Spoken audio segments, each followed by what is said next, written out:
Ukraine, impeachment hoax number 1, impeachment hoax number 2, the illegal and unconstitutional raid on Mar-a-Lago right here, the lying to the FISA courts, the FBI and DOJ relentlessly pursuing Republicans, the unconstitutional changes to election laws by not getting approvals from state legislators, the millions of votes illegally stuffed into ballot boxes and all caught on government cameras. And just recently, the FBI and DOJ in collusion with Twitter and Facebook in order not to say anything bad about the Hunter Biden laptop from hell, which exposes the Biden family as criminals and which, according to the pollsters, would have made a 17-point difference in the election result. And we needed a lot less than that, like about 16.9. It would have been in our favor, not my favor, our favor, because our country is going to hell. And we remember the 51 intelligence agents who said Hunter Biden's laptop was Russian disinformation. It didn't exist. It was Russian disinformation. Remember that? And that was all confirmed strongly by the FBI when they all knew that it wasn't Russian disinformation. And so much more. Our elections were like those of a third world country. And now this massive election interference at a scale never seen before in our country, beginning with the radical left, George Soros-backed prosecutor Alvin Bragg of New York, who campaigned on the fact that he would get President Trump. I'm going to get him. I'm going to get him. This is a guy campaigning. He wanted to get President Trump at any cost, and this before he knew anything about me, didn't know a thing about me. He was campaigning. As it turns out, virtually everybody that has looked at this case, including rhinos and even hardcore Democrats, say there is no crime and that it should never have been brought. Never have been brought. Everybody. Even people that aren't big fans have said it. They said this is not the right thing to do. It's an insult to our country, as the world is already laughing at us for so many other reasons, like our open borders, our incompetent withdrawal from Afghanistan, where we left behind American citizens, $85 billion worth of the best military equipment in the world, lost 13 magnificent young lives, and far too many to mention that are so badly hurt with the loss of arms and legs and facial obliteration. The most embarrassing time in our country's history, in my opinion. Then our give up on energy independence and even energy dominant. We're going to be dominant within 6 months, more than any other nation ×2. We had this all just 3 years ago. Our raging crime statistics, if you look in Democrat-run cities, numbers the likes of which we have never seen before. The open threats by various countries of the use of nuclear weapons, something never mentioned or discussed by outside nations during the Trump administration, and which could very well lead under the Biden administration's leadership to an all-out nuclear World War III. Can happen. We're not very far away from it, believe it or not. An economy that has been crippled by the biggest inflation we have seen in more than 60 years, and a military that I used to defeat ISIS in 4 weeks. They said it would take 4 years. 4 weeks. To kill al-Baghdadi and Soleimani, that has now gone woke at the top levels by trying to indoctrinate everyone down to the lowest ranking patriot. But now they have really stepped up their efforts by indicting the 45th President of the United States, who received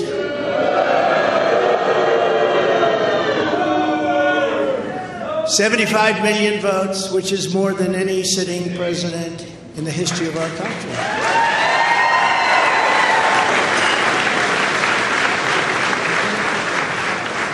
And in the wings, they've got a local racist Democrat district attorney in Atlanta who is doing everything in her power to indict me over an absolutely perfect phone call, even more perfect than the one I made with the president of Ukraine. Remember, I kept saying that's a perfect call.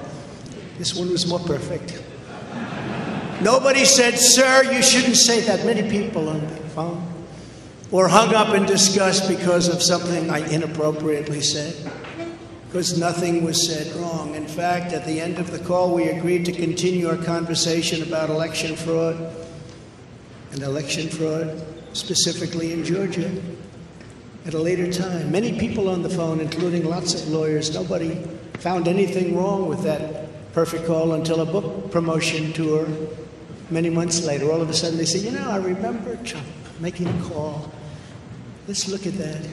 This fake case was brought only to interfere with the upcoming 2024 election, and it should be dropped immediately.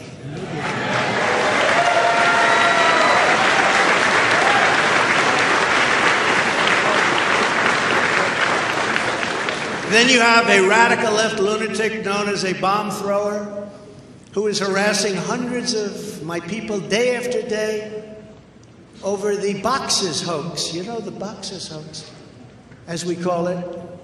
Just so everyone knows, I come under what's known as the Presidential Records Act, which was designed and approved by Congress long ago just for this reason. Under the Act, I'm supposed to negotiate with NARA, the National Archives and Records Administration, which as of this date is a radical left troublemaking organization that red flags the Constitution of the United States and the Bill of Rights as dangerous and triggering. Can you imagine? This is what we have to deal with. But there is no criminality under the Presidential Records Act. That is not what it's all about. We were negotiating in very good faith, proper way, in order to return some or all of the documents that I openly and in very plain sight brought with me to Mar-a-Lago from our beautiful White House, just as virtually every other president has done in the past.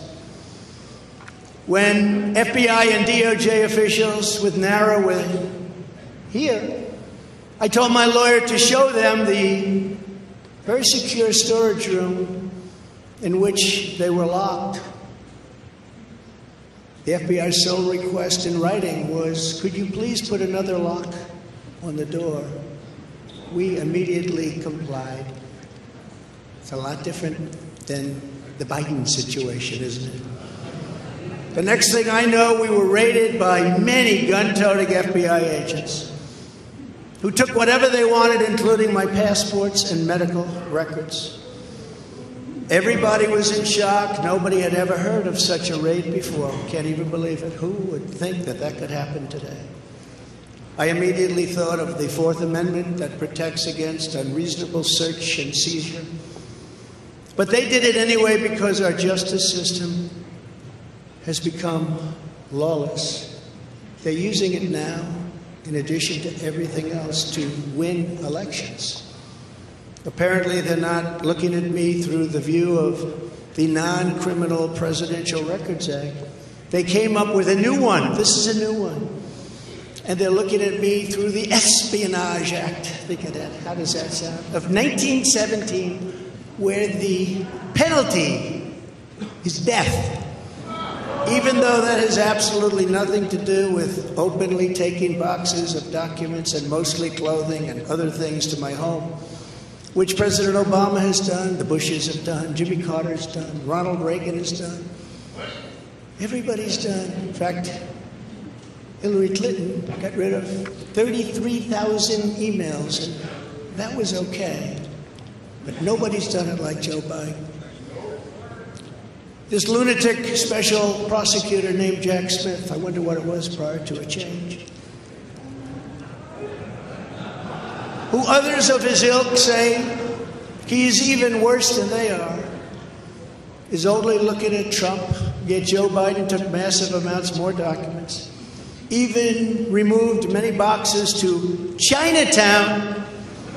You believe that? He's got $10 million from China. Where did that come from? I guess they were banking on Hunter's expertise, and had others stored in unsecured offices in Pennsylvania and strewn all over his garage floor, where his now very famous Corvette is also stored. All over the floor, including classified documents. But that's okay. Perhaps most importantly, he has 1,850 boxes in Delaware, which he is refusing to give up. But isn't that real obstruction? That's obstruction. As president, I have the right to declassify documents. And the process is automatic if I take them with me. It's automatic. Declassified. Biden was vice president. He had absolutely no right to declassify as vice president. He doesn't come under the non-criminal Presidential Records Act. He comes under the very criminal Federal Records Act, unfortunately for him, but it's not going to matter because they don't follow the law, which has very severe penalties. He had classified documents that he took while he was a senator, which is absolutely inexcusable. And other senators, including Democrats, are outraged. But he's not being harassed and hounded like the people who work for me are. In fact, they seem to have forgotten about his documents entirely. So many, thousands and thousands. It's okay with him.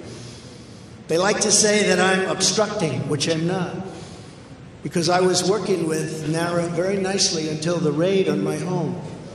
But Biden is obstructing by making it impossible to get the 1,850 boxes or explain why many documents were located in Chinatown. Can't explain it. Why were they in Chinatown? I don't know. Lastly, I'm under investigation. This time a civil investigation by another racist in reverse, who also campaigned on, "I will get Trump. I will get him." This was her campaign. Never ran for office. "I will get him." Her name is Letitia James.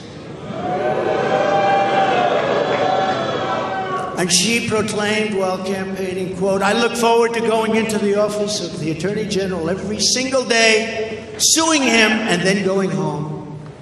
Just before she knew me. She announced, "What is fueling my soul right now is Trump." And that she had her eyes on Trump Tower. Those eyes are focused on Trump Tower. Didn't know the young lady. She even assured her supporters in an election promise that we're going to definitely sue him. We're going to be a real pain in the ass. He's going to know my name personally.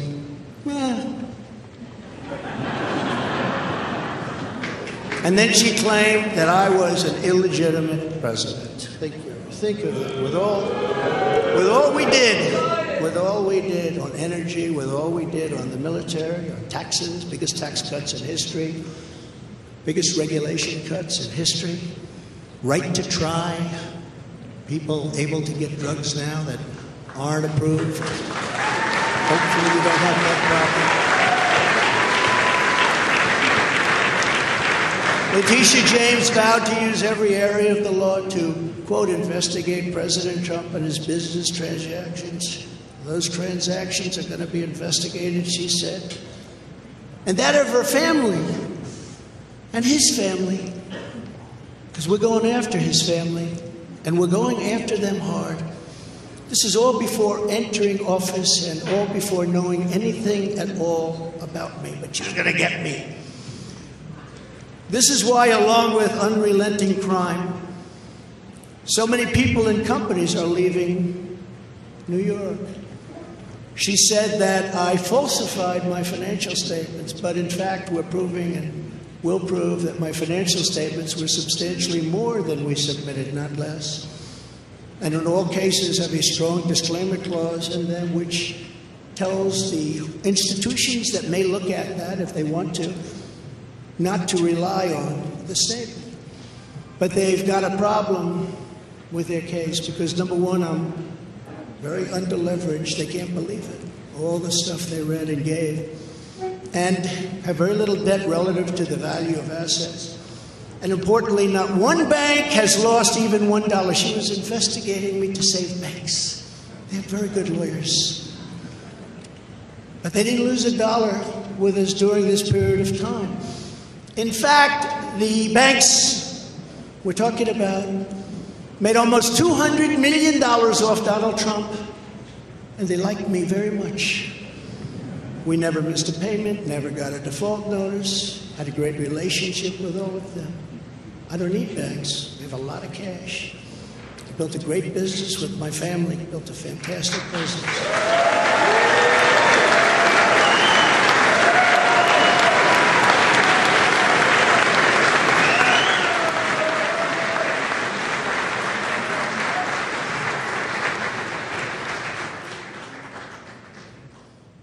I have a son here who's done a great job, and I have another son here who's done a great job.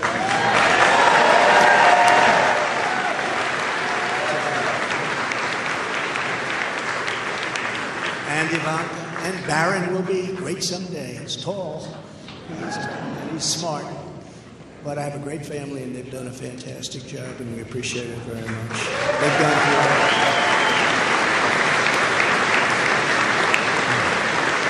So she's suing me over banks that weren't defrauded, when she should be focused on violent crime that's driving people out of the state. This is a persecution, not an investigation. She's put our family through hell. It's cost hundreds of millions of dollars to defend, but our heads are held very, very high. They want to settle the case, but I want no part of that. So here we are now.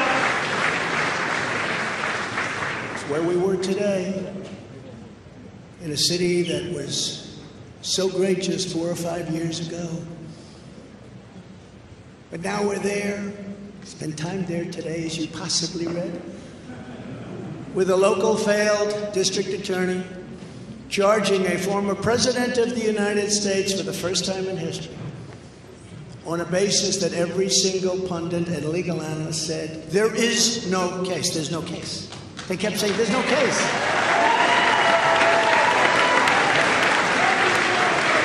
Virtually everyone. But it's far worse than that, because he knew there was no case. That's why last week he delayed for a month and then immediately took that back and threw this ridiculous indictment together. Came out today, everybody said, this is not really an indictment. There's nothing here. My lawyers came to me and they said, there's nothing here. They're not even saying what you did.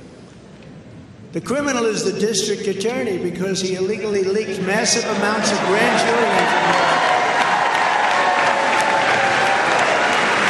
for which he should be prosecuted, or at a minimum, he should resign. And Alvin Bragg's wife confirmed a report that claimed her husband has Trump nailed on felonies. She has since locked down her Twitter account. His chief prosecutor, who represented the Democrats and crooked Hillary Clinton in a firm run by Chuck Schumer's brother, Robert, he quit the firm in order to go to work in the DA office in order to get Trump. Can you imagine that? Hillary Clinton's lawyer, Democrat firm. Ultimately, he quit as chief prosecutor because Bragg didn't think he had a case. Think of that same guy that brought this ridiculous thing today. Yet during his investigation, this prosecutor named Mark Pomerantz wrote and published a book saying all sorts of privileged things, and has been very strongly reprimanded. He was reprimanded so strongly. I've never seen anything like it. That's probably the end of it. But what he did was probably very illegal. But he was very, very strongly reprimanded. Even District Attorney Bragg was furious with him. They were having a tremendous fight in the office because of it. But hope is never lost because various prosecutors in the DA's office also quit because they thought President Trump was being treated very unfairly. How about that? Isn't that great? Oh, I love them. I'd like to meet them. I'd like to meet them. The DA's office even had a web page. Meet the team of executives who have done this to President Trump. That was the title. Isn't that nice? They immediately had to take it down. Meanwhile, overall crime in New York was up 30% last year. Much more than that the year before, with felony assaults, robberies, and burglaries all up by massive, massive numbers. Not the same place that I know, not the same place that you know. And this is where we are right now. I have a Trump-hating judge with a Trump-hating wife and family whose daughter worked for Kamala Harris and now receives money from the Biden-Harris campaign and a lot of men. We recently had another trial, and the same judge told the fine man who worked for me for many, many years that if you admit your guilt, you will be in jail for 90 days. But if you don't, if we go through a trial and you're found guilty, you're going away for 10 years or maybe longer, which for a 75-year-old man with a great family really means life. What the prosecutors and judge did to that man, I will never forget, because it's right out of the old Soviet Union. That's where we are. They said, you say anything about Trump, meaning that's bad, and you won't even have to serve the 90 days. You'll walk free. And they say that to many of my employees. We have this Jack Smith lunatic threatening people every single day through his representatives. They're threatening jail terms. But talk about Trump and you'll go free. This is where we are as a nation. Who would have thought they can't beat us at the ballot box, so they try and beat us through the law. That's the country in which we live, however, right now. The USA is a mess. Our economy is crashing. Inflation is out of control. Russia has joined with China. Can you believe that? Saudi Arabia has joined with Iran. China, Russia, Iran, and North Korea have formed together as a menacing and destructive coalition. Would have never happened if I were your president. Would never have happened. Nor would Russia attacking Ukraine have happened. All of those lives would be saved. All of those beautiful cities would be standing. Our currency is crashing and will soon no longer be the world standard, which will be our greatest defeat, frankly, in 200 years. There will be no defeat like that. That will take us away from being even a great power. If you took the 5 worst presidents in the history of the United States and added them up, they would not have done near the destruction to our country as Joe Biden and the Biden administration have done.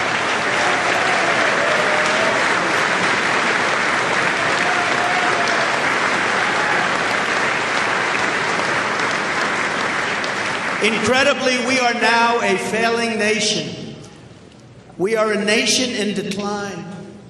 And now these radical left lunatics want to interfere with our elections by using law enforcement. We can't let that happen.